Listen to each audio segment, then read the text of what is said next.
how do you establish the necessary moral limits that Christianity brings with it within a liberal system? Because what does the state have? Well, it has physical authority, it has guns.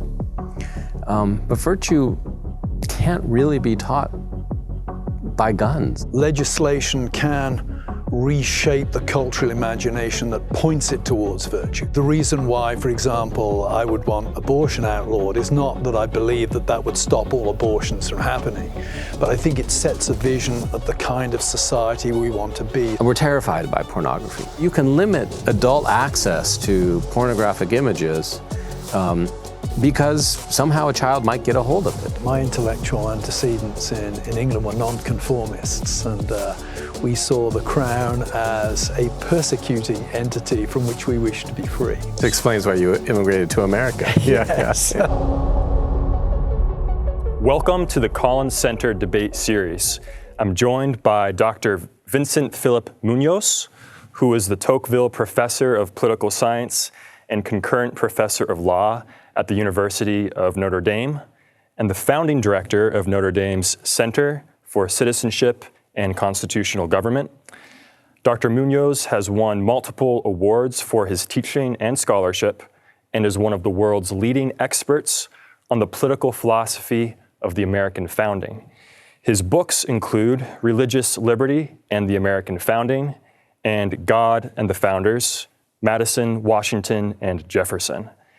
His scholarship has been cited numerous times in church-state Supreme Court opinions.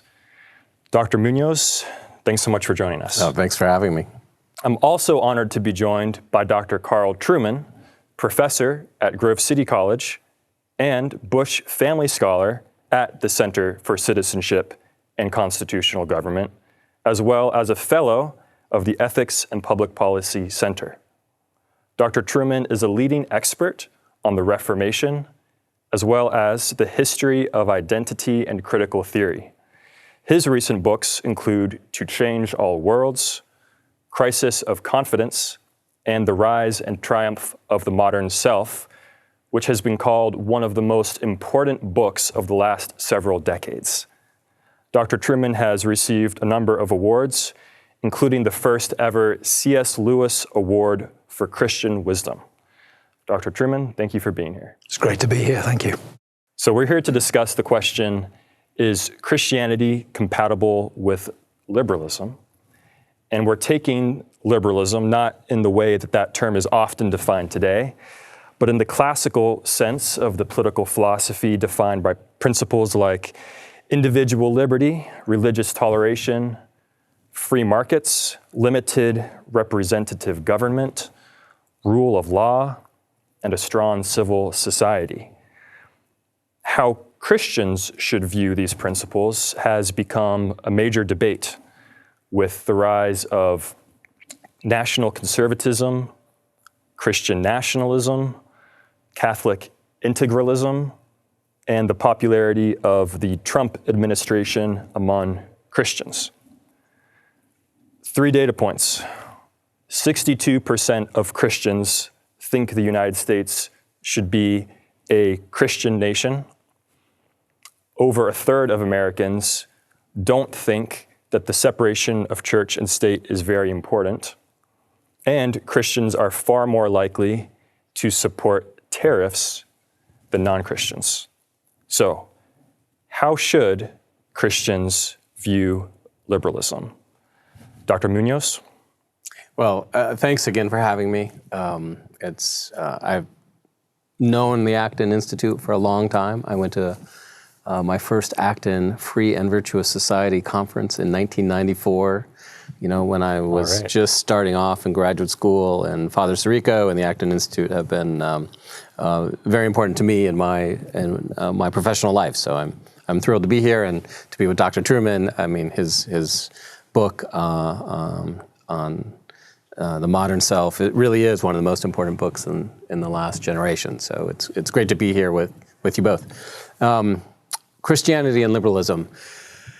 It depends what we mean by liberalism, of course. As defined by you, just right now, limited government, religious toleration or religious liberty, free markets, I think, yes, a Christian not only can embrace that sort of liberalism, but probably should embrace that sort of liberalism. What I see as the essence of at least American liberalism is a dedication to the idea of natural rights. Two important parts to natural rights. First, nature, that we have certain freedom or liberties on account of our human nature. So the source of our rights is nature, nature's God, or the creator. And so I understand American liberalism or natural rights liberalism to recognize the higher authority of the creator. And I think that is really the key. Does our way of life, does our system of government, our way of political economy, does it recognize a source of authority above human willfulness, above man? And because I think liberalism properly understood, or American liberalism, does recognize that authority above man, our creator, who endows us with certain rights, I see an essential compatibility of American liberalism with Christianity.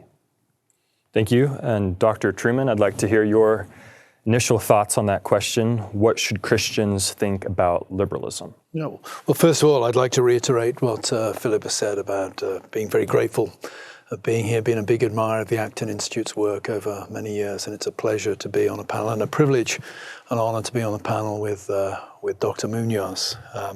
I come at the question not so much from being that of a political theorist, which I'm not, but from the perspective more of a churchman.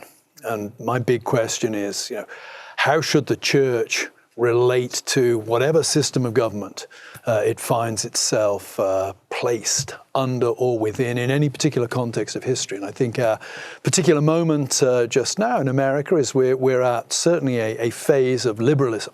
So the question for me is, how should the church think about that? And I'm very taken by Augustine's City of God, Book 19, where he plays on that verse from Jeremiah 29. I'll read the whole passage here, but it's really the last verse that Augustine focuses on. Thus says the Lord of hosts, the God of Israel, to all the exiles whom I've sent into exile from Jerusalem to Babylon: build houses, live in them, plant gardens, eat their produce, take wives, and have sons and daughters. Take wives for your sons, and give your daughters in marriage, that they may bear sons and daughters, multiply there and do not decrease.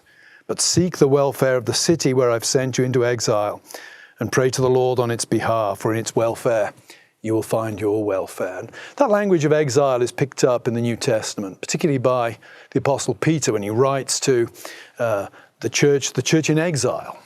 So I think as a sort of broad frame for answering the question, I always want to ask, what is it about the particular context in which we find ourselves? What is it that Christians can affirm with non-Christians, if you like? What is it about the secular order that reflects, enhances, correlates with the Christian vision of what it means to be human? And what are the vulnerabilities or the dangers that brings? And I've just made a few notes here. You mentioned a few things in the start. I think when you think about individual liberty, it seems to me that the Bible clearly presents a vision of humanity as we're free agents. We're subjects, not objects. We're made in God's image, and therefore we're to reflect His freedom and His creativity and individual liberty. The liberal understanding of individual liberty seems to me to capture something of that. Brings with it a danger. The danger, I think, in liberalism is we can tend to start thinking of all human relations as contractual. And that brings with it that strange, almost counterpoint, that we can actually start treating each other as objects if we're not careful.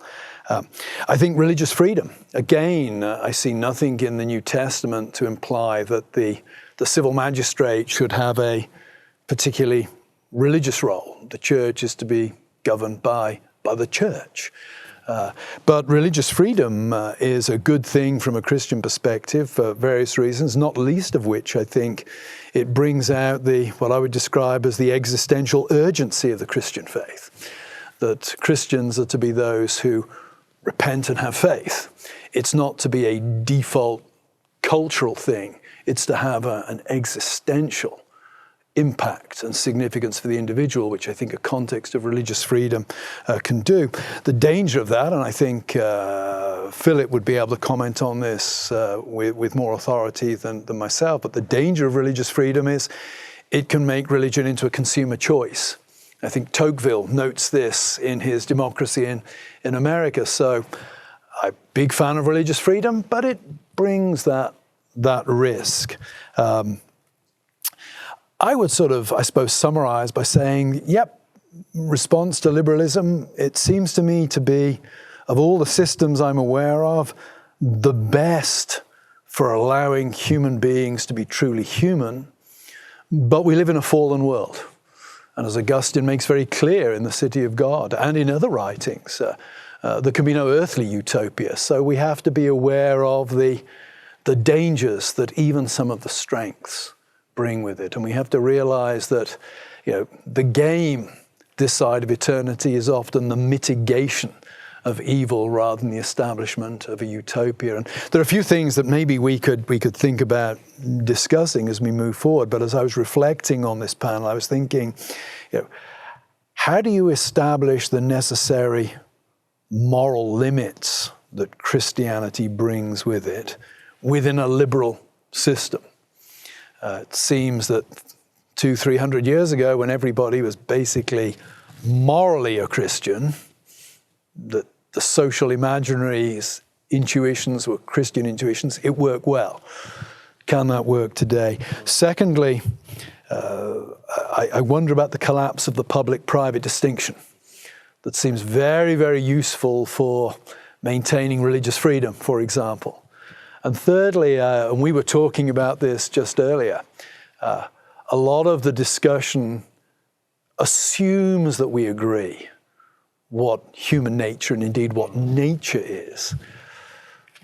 Is that possible in a highly technologized society? Technology reflects a God-given human creativity. Technology is one of the jewels, I think, of the liberal system, that it's allowed that kind of creative flourishing.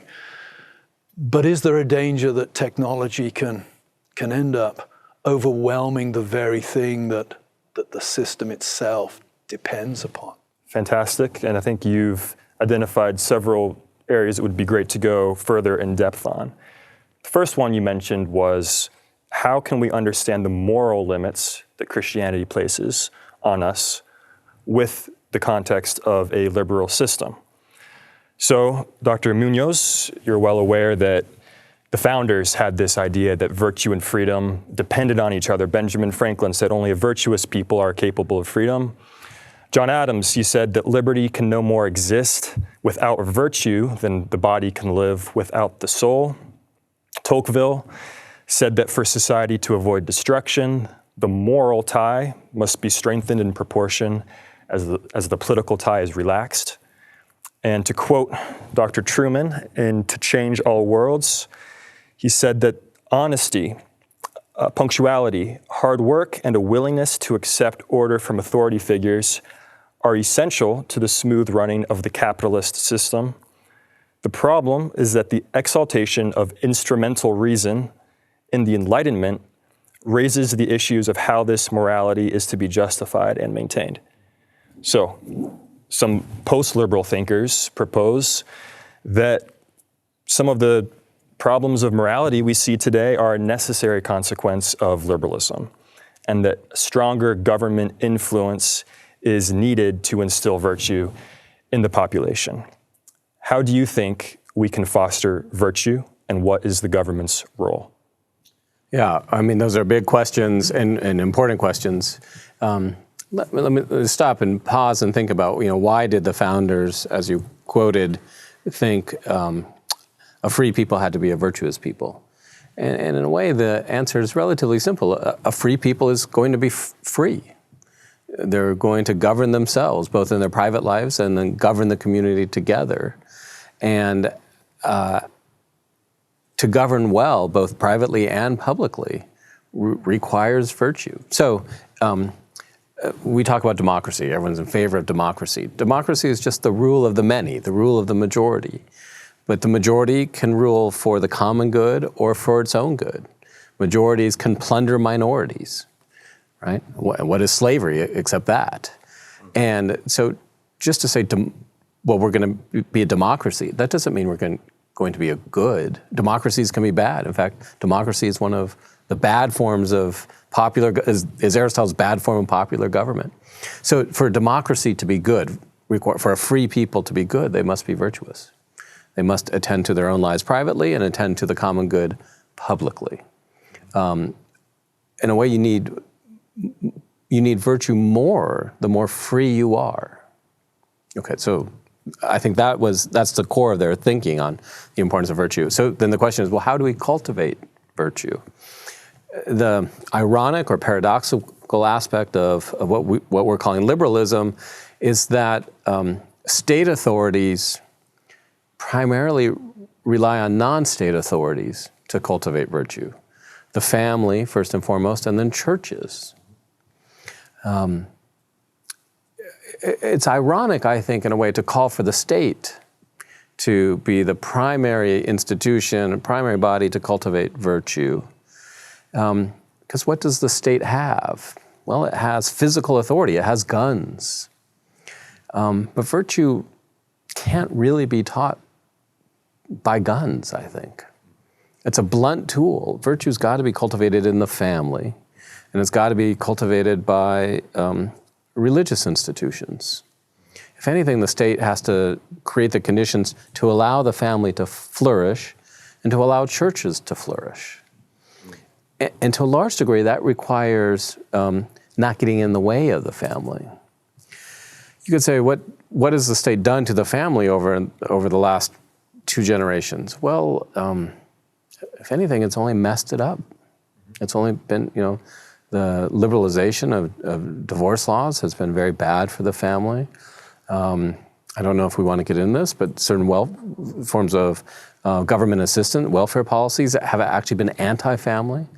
The destruction, especially of the African-American family through perverse incentives, has been terrible.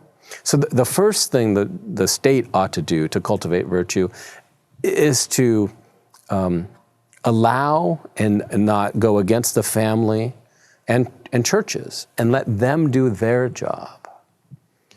Now that's going to require, it's not easy. How do you strengthen the family? That's a bipartisan issue. Everyone wants to strengthen the family. Now, how to do that? That's not an easy question. I'm Catholic. Look, the Catholic Church in America has had a tremendous moral crisis in the sex abuse scandal, greatly weakening its public authority, its failures to be what it ought to be. So these institutions themselves must be strong. I'm dubious that the state can step in and do better in the cultivation of virtue than parents can with their children, or church communities can with their flocks. Excellent. So, Dr. Trueman, what do you think about Dr. Muñoz's proposal that the state has a role in strengthening the family and religious institutions? And what do you think more broadly about how we can cultivate virtue in society? I think this is in some ways the key question. I agree pretty much with everything Phillip has said there. I think I might have a little bit more confidence that although government can't legislate virtue, legislation can reshape the cultural imagination that points it towards virtue. There is a sense in which our law codes embody cultural aspirations.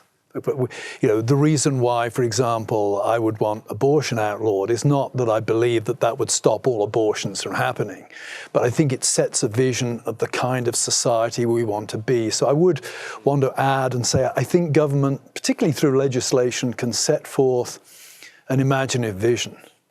I do think, I was thinking, as you mentioned, people saying the government needs to take a stronger role in cultivating virtue. My mind went immediately to the family and thinking, well, the way you do that is you strengthen families. You know, why do I believe stealing is wrong? Not because I read Immanuel Kant on the metaphysics of morals, but because my mum taught me that taking other people's property was wrong. I grew up in a stable household that, to the extent that I am virtuous, cultivated virtues, and I think the state needs to support that. The crisis in Protestantism is not quite the same as that in Catholicism, as is as much one of fragmentation. We have our moral crises, but I think we've never been, since the Protestant social imaginary started to die in America, our churches are too fragmented to provide any significant pushback against that. So I would add that to the mix from a Protestant perspective as well.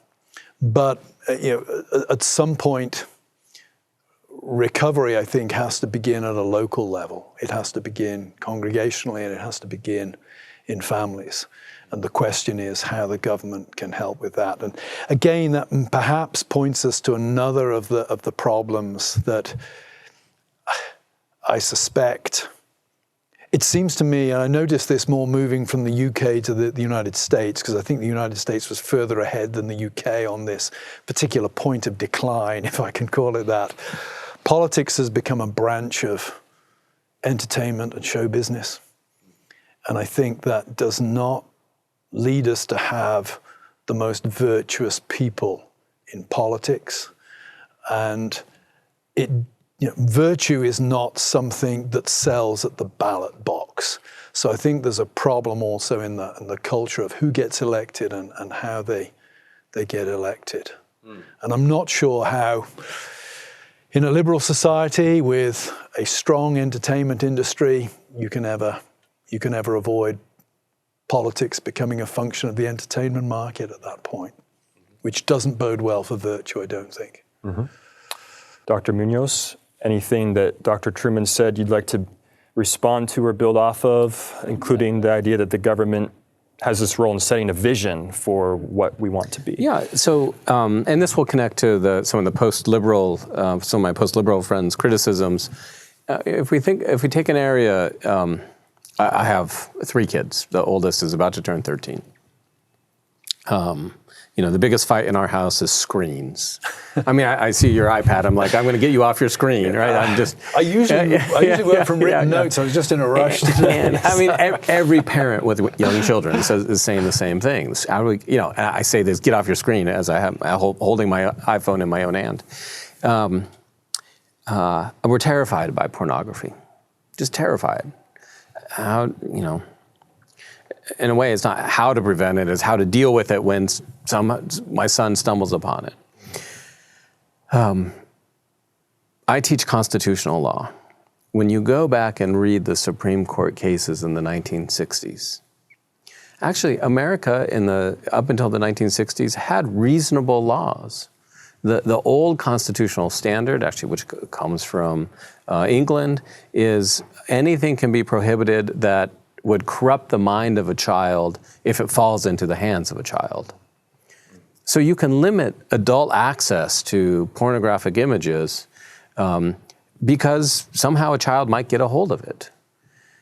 Now, it was up to every community to legislate its own standards. So you could have a different set of standards for New York City as opposed to South Bend, Indiana, or Western Pennsylvania. And communities were in charge of their own morals legislation.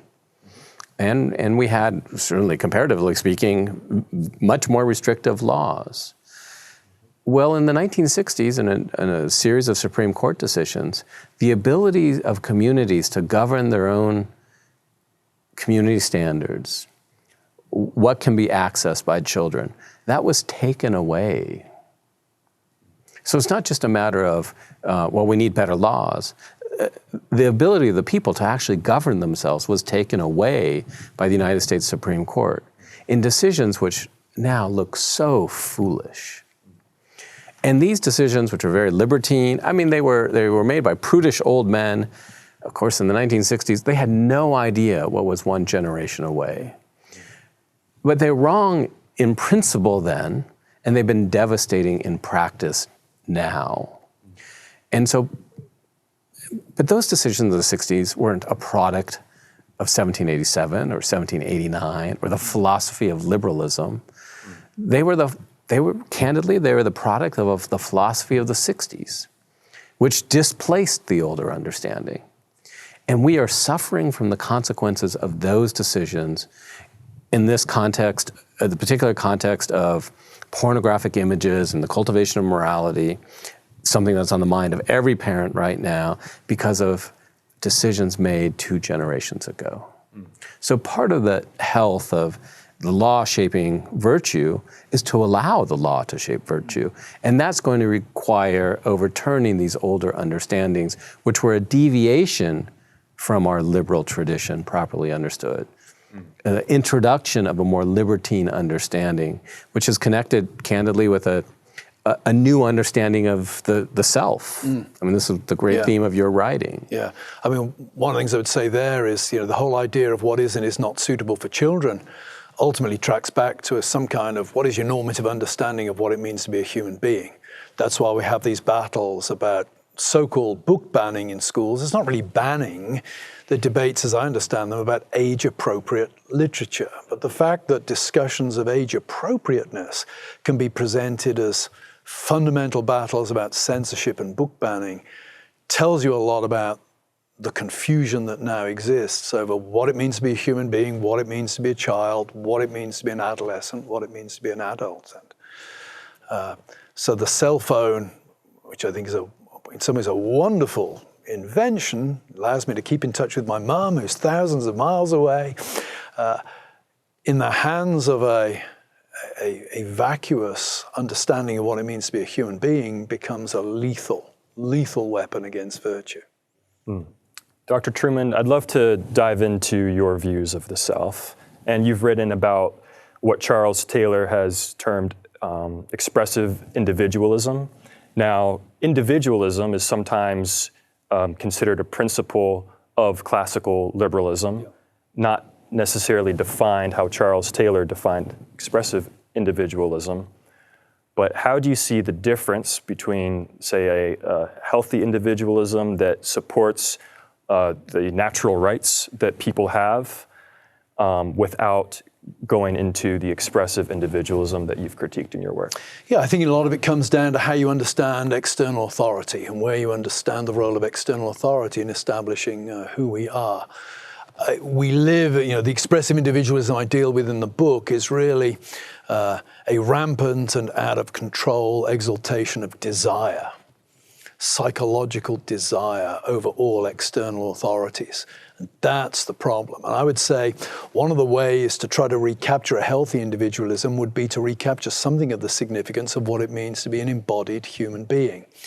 I think of the work of my colleague at the Ethics and Public Policy Center, Erika Bakioki, writing about how our bodies are not incidental to who we are. They are fundamental to who we are. Our bodies make us dependent. Bodies bring with them obligations. And the extent to which the modern self has psychologized and exalted the psychology of the human being at the expense of all other things, so we've lost that. And indeed, Philip's colleague Carter Snead, in his book, What It Means to Be Human, has argued the same thing. So I would say a healthy individualism has to take into account the significance of the human body for what it means to be human. The body is not merely raw material.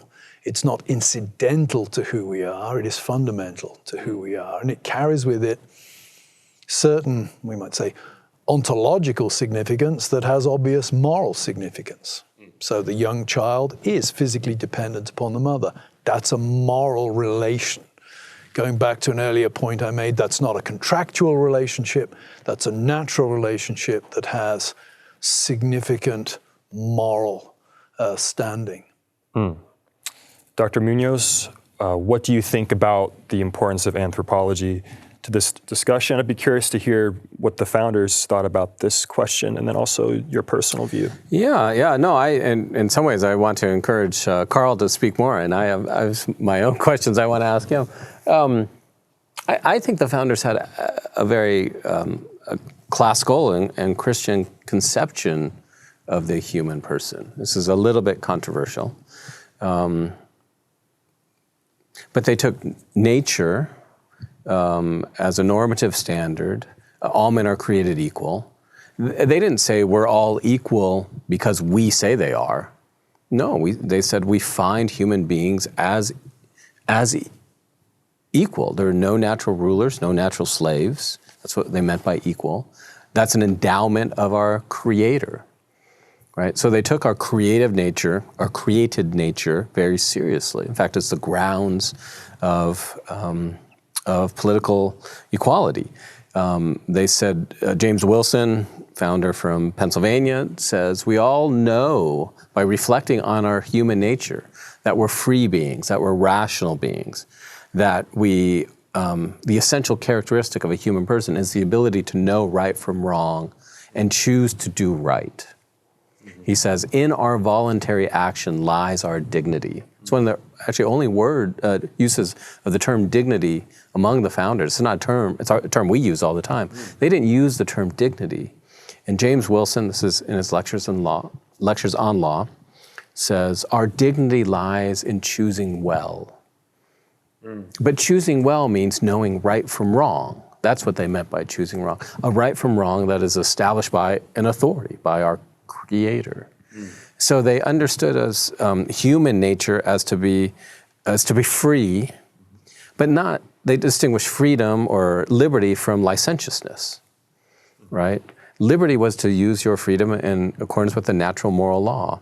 Licentiousness was to use your freedom against the dictates of the natural moral law. So I think the founders' understanding of human nature of man and women, man in the generic sense, was very traditional. What I would ask Carl is, when and why did this new understanding of the body of the body as a piece of technology that can be manipulated, when do you think that came into America or into the West? If I can ask my own questions. Yeah. And this goes to a question we had before we sat down. Is there something in the way we live today in a free society that leads us to understand our own selves as a piece of technology? Yeah. There's at least two questions there, I think.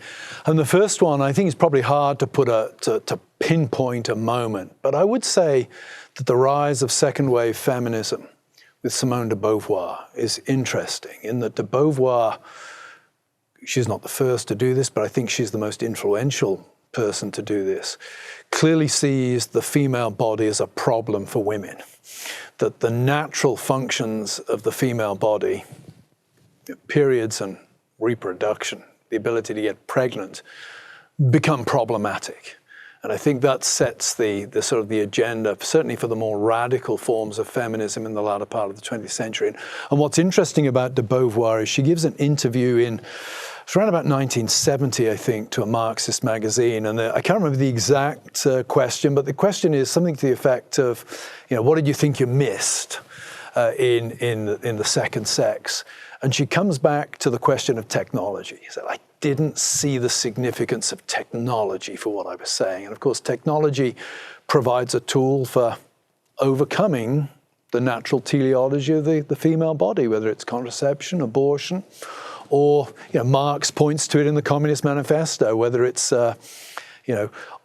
automated production. The blacksmith in the Middle Ages got to be a big burly guy to wield a hammer.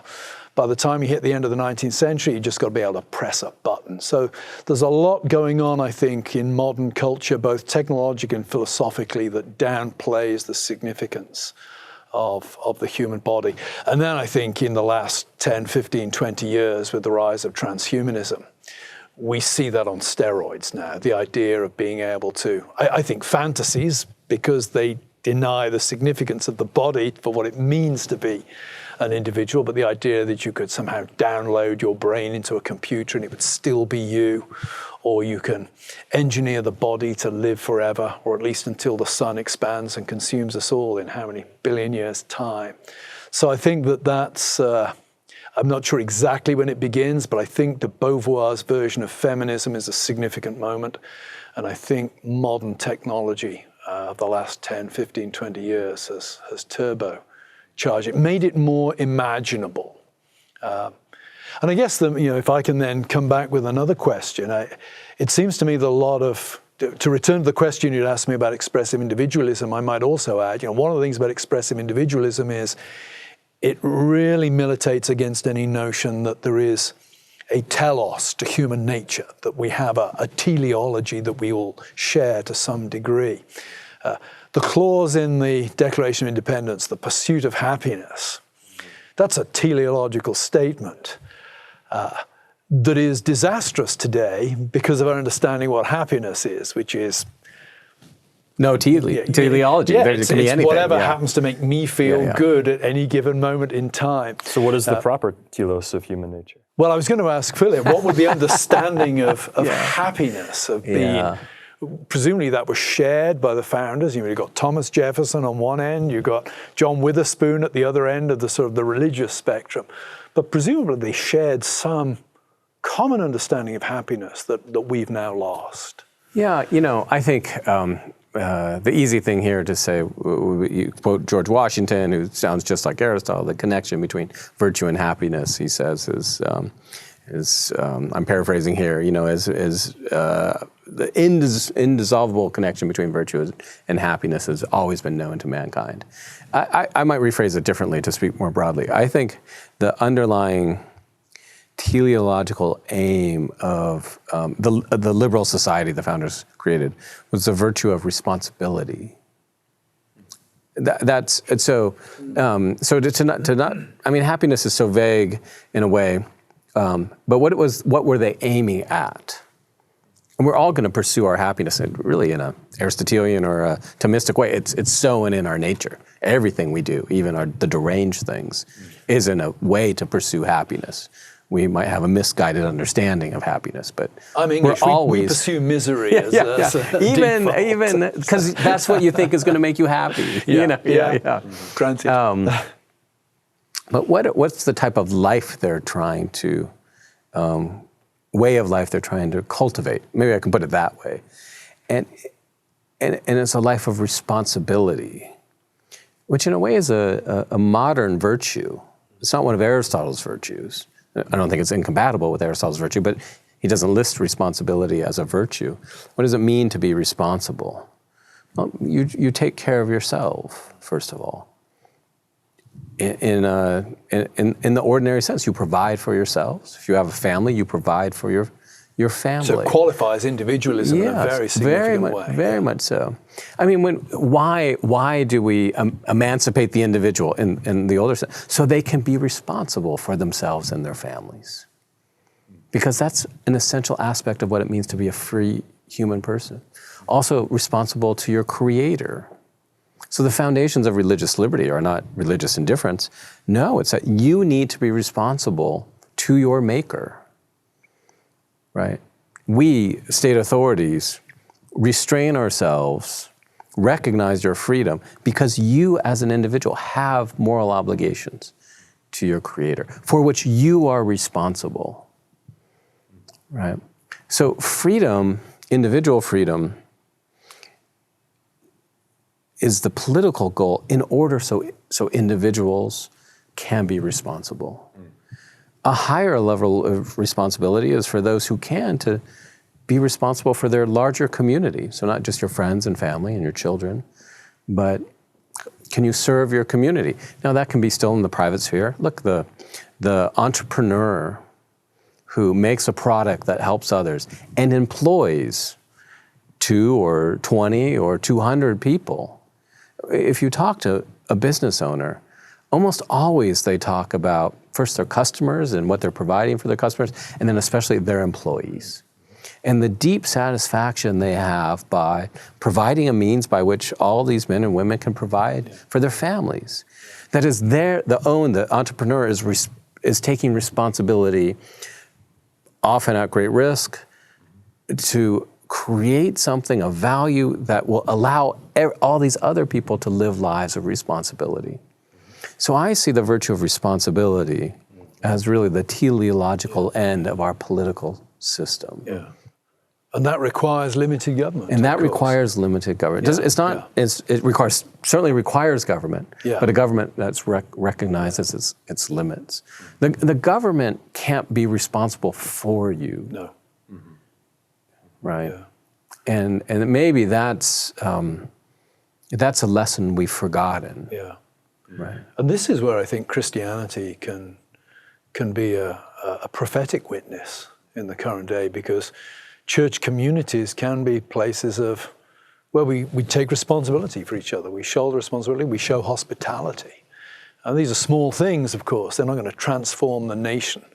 But one of the great ironies of Christian history is, the Roman Empire is transformed into a Christian empire, not really through legislation. The legislation ultimately follows the overwhelming success of the church, and the church is overwhelmingly successful in the first 3 to 4 centuries, precisely because it was a community marked by hospitality, personal responsibility, kindness, charity. This is where overwhelming welfare state. I certainly, don't misunderstand me. I'm not against all forms of public assistance. Obviously, in some circumstances, it's needed, but the government helping people, taking care of people, displaces our responsibility to take care of each other.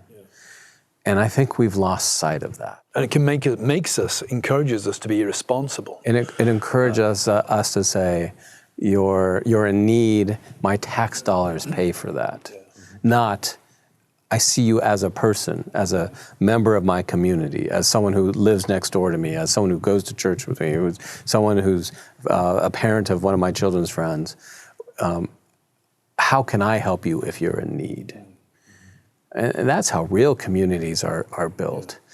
Government can play a role, certainly, but it can't displace, because we're responsible to one another. Yeah. And to go to a point I made earlier in my initial statement as well, that kind of community always treats people as subjects. Government can only treat people as objects. They're abstract statistics. They're not faces. They're not individuals. They're not people that you actually have a real interaction with. And hey, I've been through immigration in the United States. I know what it's like to be treated as an abstract number. I want to shift to another issue that Dr. Trueman, you raised in your first statement, and that's that of the challenges technology brings to this discussion. You've written on how technology can lead to greater individualism, and we're seeing today levels of technology, say through AI, that perhaps the founders never could have envisioned, which has led to the possibility of things like transhumanism that challenge the very sense of our anthropology. So how should we think about these challenges to technology today? And should the government have any role in, say, regulating AI on the basis of the challenges that it poses? Yeah, I mean, if I had the answer to that question, I'd write a book on it and make $1 million. Just as an aside, I've got a colleague at Grove City College who's been trying to write a book on AI, and one of the problems he has is that every time he comes up with a draft or a proposal, it's out of date because things are happening so fast at the moment. So I think there's a real problem in addressing the issue because we don't quite know exactly what the specific form of the issue is, other than to say AI is raising very, very serious questions about what it means to be human. Now, the idea of government regulation of AI might be an attractive one, but if you can't define it, if you don't know what it is, if it's changing all the time, how do you regulate that? I'm very, very pessimistic on the front of being able to control artificial intelligence. Sorry, I can't be of more help on that. Can I relate an example we were just talking about a few minutes ago before we started, which is we both have to give addresses at universities at the beginning of the school year. And Dr. Trueman said to me, I had to write some thoughts out to figure out what I was thinking, which is true. Like we learn, you think by writing. I don't know if everyone does, but I certainly do. Like you got to write, and students do, because the last paragraph of their paper is always the best. It's because they needed to write the paper in order to figure out what they were thinking. And one of the real dangers to young people, to students right now, is they think, well, I'll just let AI help me write my paper. What they don't understand is that it's in the actual writing of the paper you do your thinking. Right. So AI will prevent them from actually thinking. Yeah. Yeah. And the end is not a paper. Yeah. The purpose of writing the paper is to think. Yeah. It's not to write the paper. And this shortcut, I think, it's very, very dangerous for young people. I was thinking of that when I met your son earlier, and he's playing chess online on the computer, of course. So, you know, if every time he makes a move, he just presses for the computer to suggest a move, it's not really him playing, and he never learns or improves as a chess player. And I think, as Phillip has said, AI, I think, could really damage us from that perspective. It's hard enough, I think, to get young people to read serious prose and serious books now. Mm-hmm. This will make it much, much worse. Definitely. Dr. Muñoz, I want to hear more your view on the proper view we should have of church-state separation. You've written extensively on how the founders didn't agree on this. Washington, Jefferson, Madison, they had different views of this. You've suggested a revised Madisonian approach. Can you explain what that is to us and how this also ties into debates about integralism today? Yeah. Happy to talk about it for the next 3 days. So again, these are really big questions. In general, I would say the founders agreed on fundamental principles, that individuals have a right to religious liberty. The grounds of that right, now when we say religious liberty, what do we mean? That is, the state can't compel you to practice a religion or to be a member of this denomination. The right of religious liberty, you can think about it as it's the recognition of limits on state authority. Okay? We limit state authority in large part to recognize religious authority. So we have a right of religious liberty in part so churches, because the state recognizes churches due authority. And I think we've forgotten that aspect of why we have a right of religious liberty, right? Madison says, what are duties to God are rights among men. That is, you have rights among men, a right to religious liberty, because you have duties to God, to worship your Creator in conscience. So I think that's the broad agreement on what the founders meant. The disagreement really is on the practical politics of how should given the limited state authority, what can it do legitimately, what can it not do legitimately vis-a-vis churches. Probably the common position of the founders is reflected in men like Patrick Henry and George Washington. And their basic thinking was, to start off where we started off in our conversation, look, a Republican form of government needs a moral citizenry. And the cultivation of morality depends on religion. So government should aid religion in order to cultivate a moral citizenry. So government can aid religion in all sorts of ways, Washington thought. Chaplains for soldiers, for example. Land was set aside in the Northwest Territories for churches all federal territories owned by the government. Land was set aside for churches and religious educational institutions, which were always religious.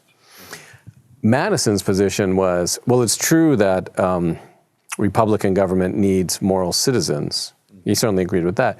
He just didn't think religion needed the help of government. In fact, he thought government aid to religion tends to corrupt religion more than help religion. You know, you could think that Madison's position was sort of like the homeschooling movement or the voucher movement, right? We're for education, but giving simply taxpayer dollars to government schools doesn't necessarily facilitate education. And so Madison was skeptical that religion itself would flourish if it became dependent on government assistance.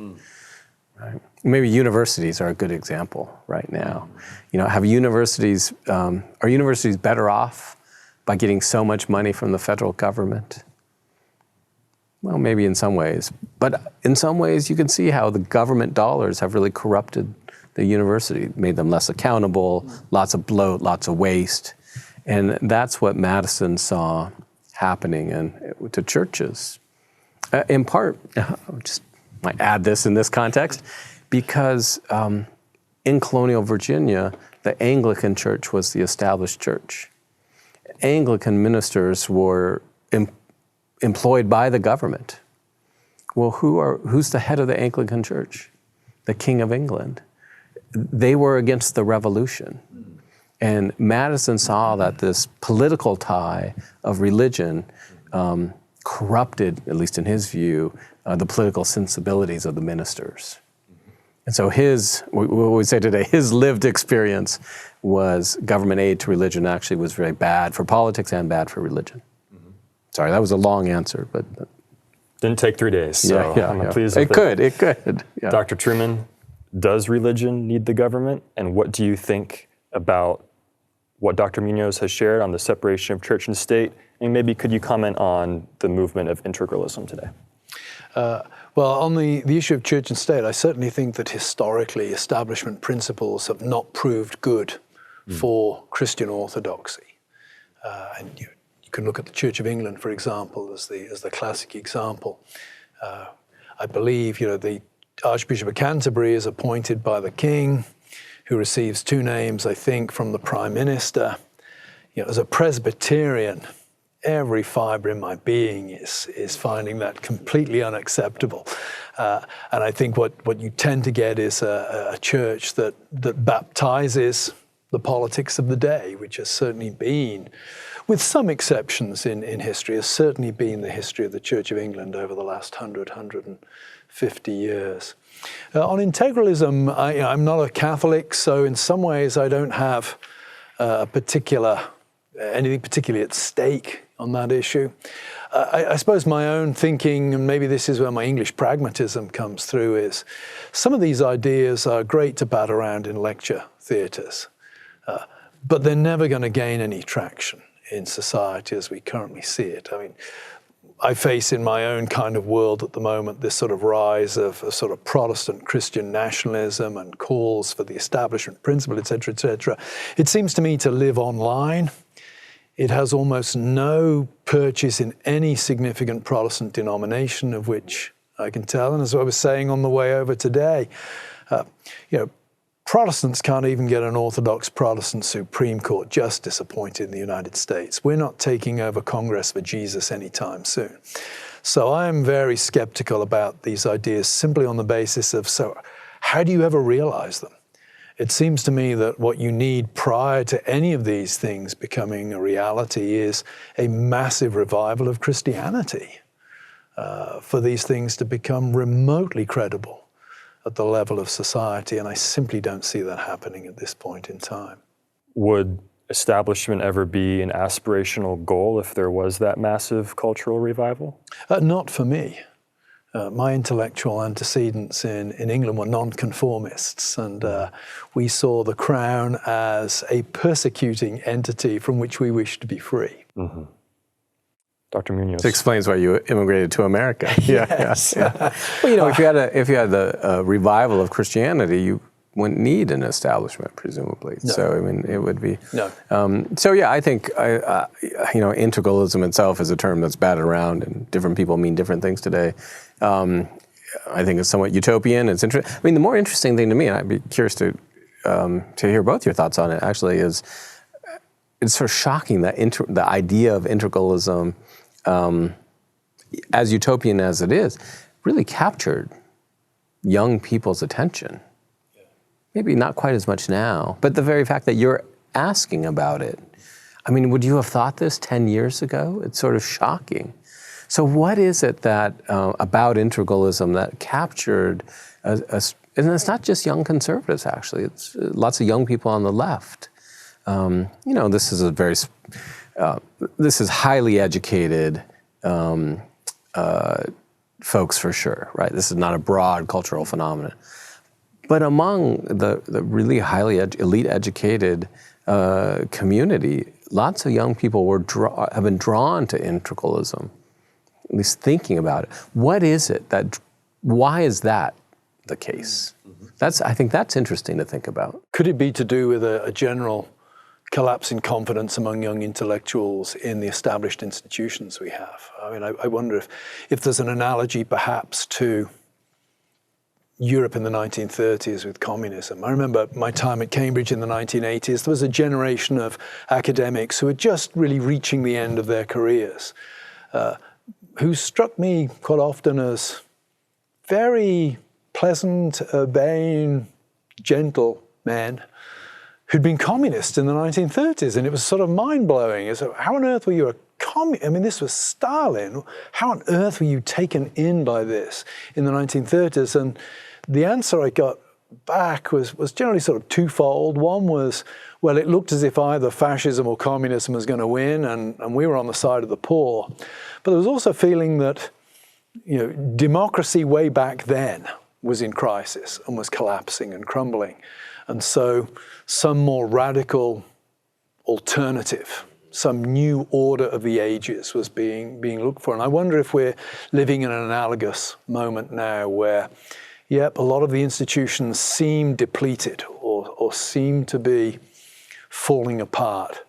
And young people are looking for something solid, some radical answer. I mean, we were talking earlier about the fall of Roe.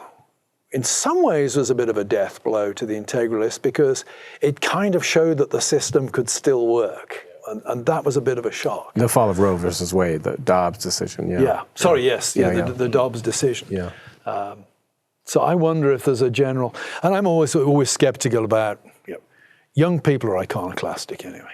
If I can go to my real area where I actually know something about, I used to say when I was teaching Reformation, why did the Reformation succeed?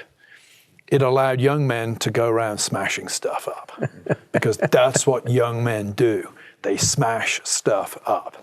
And I wonder if some of the integralism and Christian nationalism, the appeal of it is, it's young people overthrowing what they think is the corrupt regime of their parents.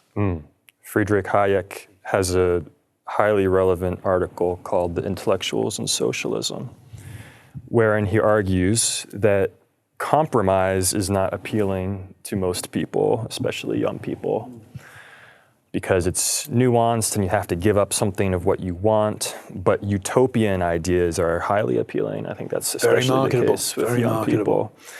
And then another thing I think is key, you referenced chess earlier, that thinking one move in advance is a lot easier than thinking multiple moves in advance. And when we're thinking about these types of questions, these are not easy. You have to think about things like unintended consequences. But it's easy to think the most direct way of addressing a problem might be the best. If there's a cultural issue, people are not religious enough, have the government use some coercive measure to make it happen. But when you start thinking more than one chess move ahead, what are the unintended consequences that might have? What implications might that have for our natural rights and so forth? But it's harder to think multiple moves ahead. Yeah. That's where ChatGPT will be so helpful to you. Perfect. For what it's worth, my son tells me, my son loves, he's 12, he's about to turn 13. He loves watching different AIs compete against each other in chess because apparently they don't respect the rules. And so they just teleport pieces, they transform pieces. No, it's like it's transhumanist chess, right? They don't respect the rules of the game, which he thinks is hilarious. Actually, it's a nice illustration of the necessity. Look, a game like chess is so beautiful because of fixed rules, right? And I mean, this connects to everything we're talking about. Like, we've lost the rules of what it means to live a human life. right? And so maybe that, to connect it to the integralism, maybe that's what young people are rebelling against.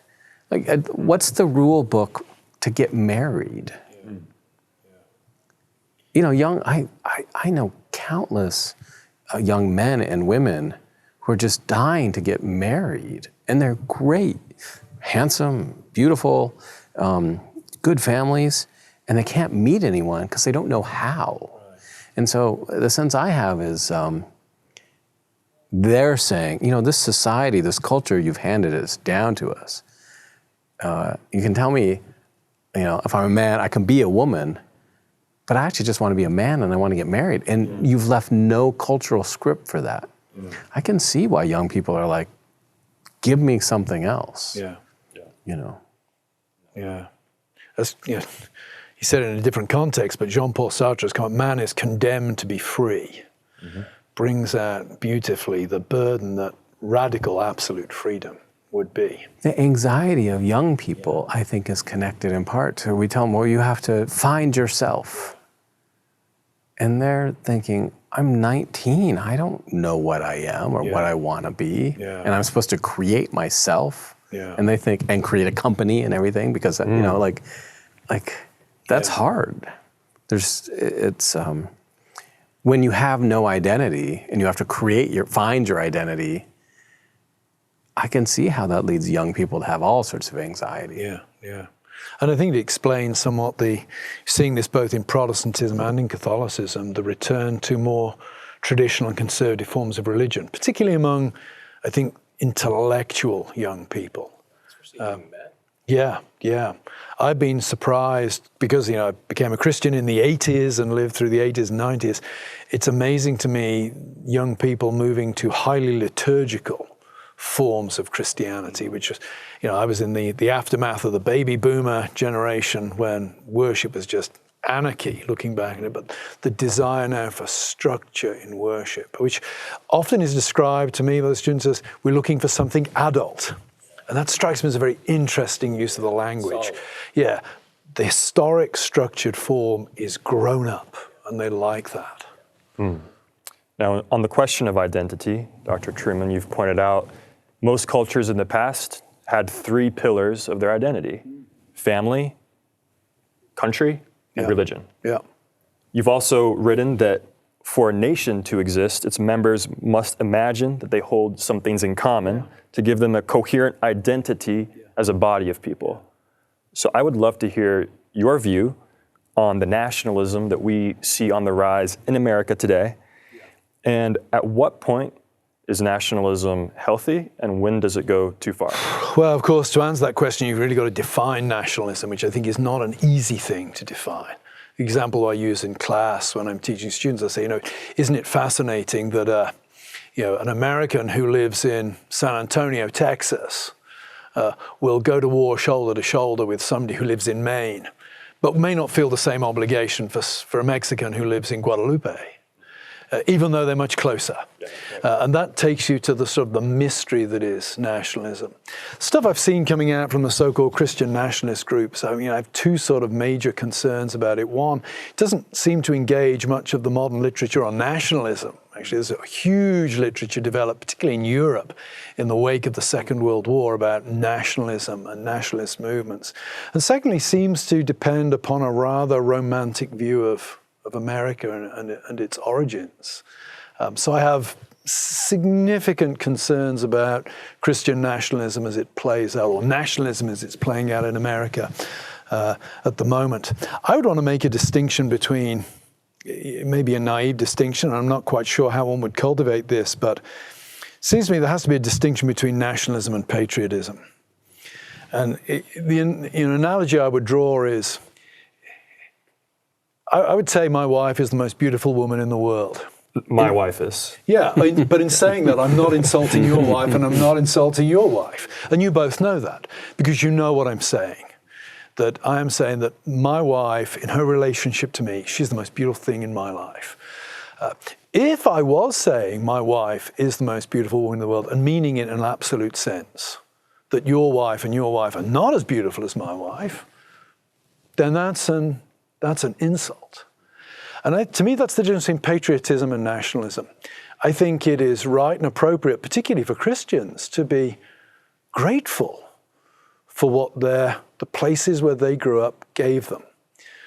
I'm very grateful that I grew up in Britain. I'm very grateful for what the British system gave me. It gave me a great education. It gave me, I went to a wonderful university. I had many great friends. I'm grateful for my English roots. But in being grateful for England, it doesn't make me ungrateful for America. It doesn't make me sneer at other nations. And I think that's the danger which I see with nationalism, that it becomes an excuse for a kind of chauvinism that really is a way of looking down on other nations, other ethnicities, other identities. And that's a problem. And I think that's where, particularly for a Christian, it becomes unacceptable. Be grateful, yes, but don't allow your gratitude to become an excuse for resenting others. Brilliant. I love the analogy. Dr. Muñoz, what do you think? I was just going to say, nationalist sentiments, as you've just described, are often used by people. They cultivate nationalist sentiments to acquire or maintain power. Right? Yeah. So I think, that... I won't sound like a critical theorist. I was going to say, here we go. But it's simply true. Yeah. Right? Yeah. Right. Well, one of the compelling things about critical theory is it's not entirely wrong. Yeah. It's reductive, but it gets some very important truths about certain forms of human relationships. Yeah, and so I'm not thoroughly versed in the Christian nationalism literature. I just haven't taken the time to read it all. My sense is that it's longing for a culture which they see as lost, and maybe rightfully so, or understandably so, that they're longing for a culture that's lost, and trying to reclaim it by saying, "You're out, we're in." And so there's a political project too, and I think one can, as I have criticized certain forms of, especially in the '60s and things, but that doesn't require a nationalist sentiment, at least as I understand it. I mean, I would ground it in a true patriotism, but that patriotism in America means a recognition of everyone's God-given rights. Yes. So I'll ask one more question, and then maybe we can hear your final thoughts after that. But to go into God-given rights, can you unpack what that means for us further? Maybe how the founders thought about natural rights, and of course how you think about it. And I also want to quote Dr. Trueman, has something he said about this. He said, "Selfhood was tied far more closely to the physical and to the individual's body and property, but that does not apply today. In a world where inner psychology dominates how we think of ourselves, feelings too become very important in how we conceptualize harm." So insofar as natural rights are used or defined as my right ends where your rights begin, or where my actions might harm you, also, how do we define harm? Is it physical, or does it include other things like emotional harm? Sure. Well, I mean, the founder's understanding, or the older understanding of rights, starts with the human person, right? Why are we rights-bearing individuals at all? I don't have a dog. If I had a dog, the dog wouldn't have rights. Doesn't mean I can just abuse the dog. I should treat my dog humanely, but it's not a being that can have rights. But we are beings that can have rights, or we should say, what is a human being? And a human being is, we have certain passions and desires, but we have reasons. As I said before, the most distinctive thing about us is that we can apprehend right and wrong and choose to do right. A being who's been constituted, created, as we have been created, is meant to be free. We can be free in a way that my dog could never be free.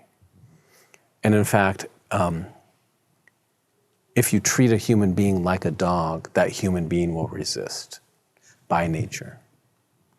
Yes, we can be broken down, our spirits can be broken. I'm not saying That's not possible.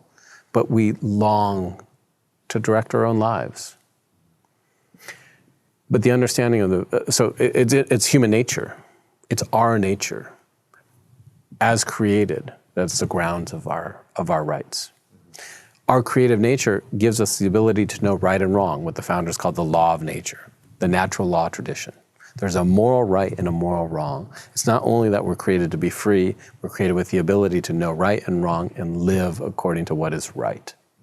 Doesn't mean we're always going to be correct. Obviously, we're not. We're sinful beings.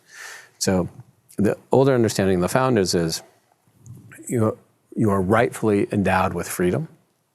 The rightful use of freedom stops or ends when it trespasses the law of nature.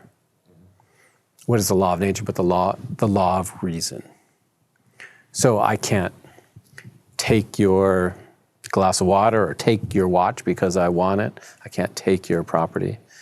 I can't libel you. I can't say false things about you. Libel was never part of the right of free speech, right? That's sort of an emotional harm. I'm harming your reputation. If I libel you, I'm not doing physical anything, but I'm infringing on your reputation, right? So the natural rights are part of the natural law. The natural law is both the grounds of our rights and the boundaries of our rights. That's the moral framework, which I think is compatible with Christianity, in which the founders understood human freedom. So for a quick clarification, you, of course, would affirm that there are morally wrong things you could do to a dog. There are certain moral obligations we have to other animals. How would you distinguish those moral obligations we might have towards animals from the natural rights that humans possess? Well, just think of simple things. I can own a dog. I can't own a human being legitimately because of the type of species the dog is and the type of being a human being is. Human beings can't legitimately be owned. I don't own my children. I'm a parent. My obligation is to raise them, provide for them, so they can be their own flourishing human beings, individuals, right? But we don't own our children. So in a sense, this gets back to the question of human nature and teleology.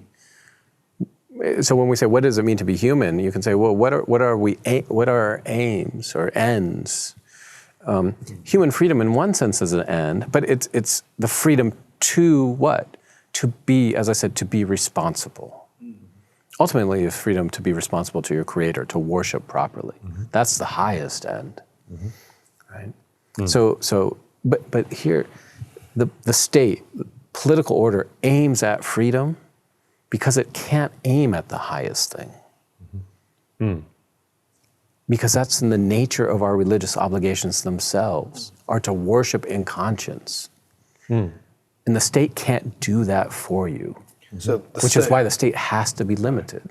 So the state's primary task there is to make sure that you are able to fulfill your responsibilities. Yeah, to create the conditions so you can fulfill your responsibilities to your children, to your spouse, ultimately to the Creator. Dr. Trueman, what's your view on natural rights? What should count as harm? And then maybe your view on the government's proper aim. Well, again, to sort of take the first and the last, I think I would go back to what Phillip just said and what I sort of asked him. I think that precisely because we are creatures with responsibilities, our rights connect to the government in terms of the government is there to guarantee the rights we have so that we can fulfill our responsibilities. And again, I mentioned Erika Bakioki's work earlier.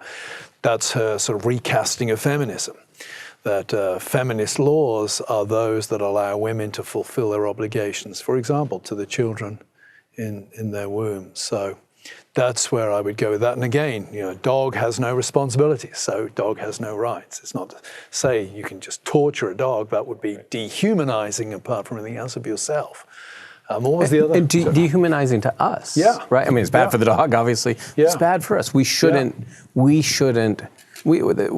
prevent cockfighting and things like that, not to protect the roosters, but because It's barbarian. It makes us barbarian. Yeah. It's not good for our dignity Yeah. to do that to animals. I think you can make the same case, I think, there for things like pornography, of course. That's, if I were to make a legal case against pornography, it would be as much that it is, even if everything going on the screen is consensual, there is a degrading nature to what's being done there that is pitted against any notion of human dignity.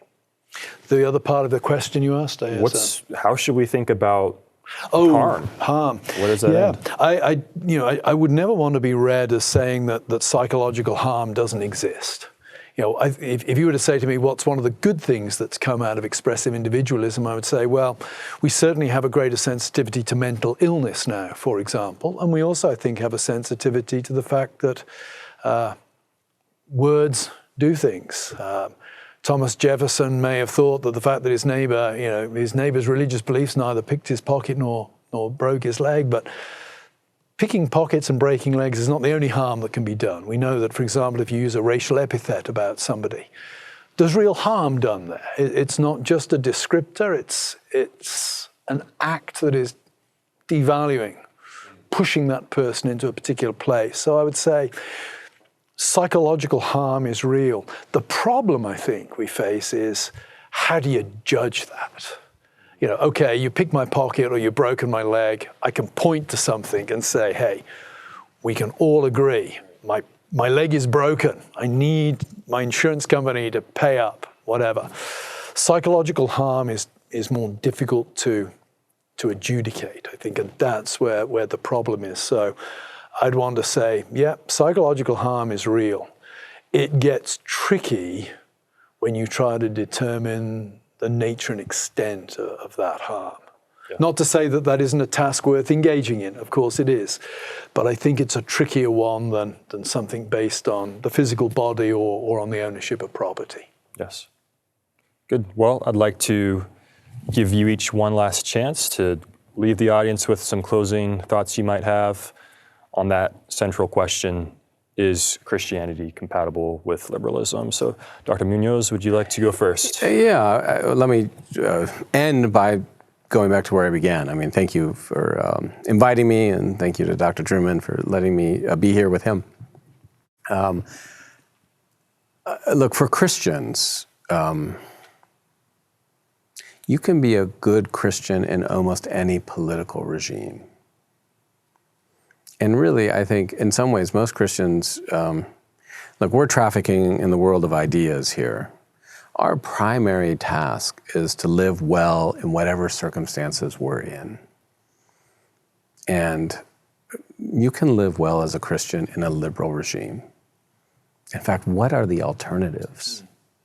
And even if our form of liberalism, whether the rot is in the founding or the rot is in 1920 or 1960 or wherever it is, no society is going to be perfect. Our society clearly is not perfect, has all sorts of pathologies.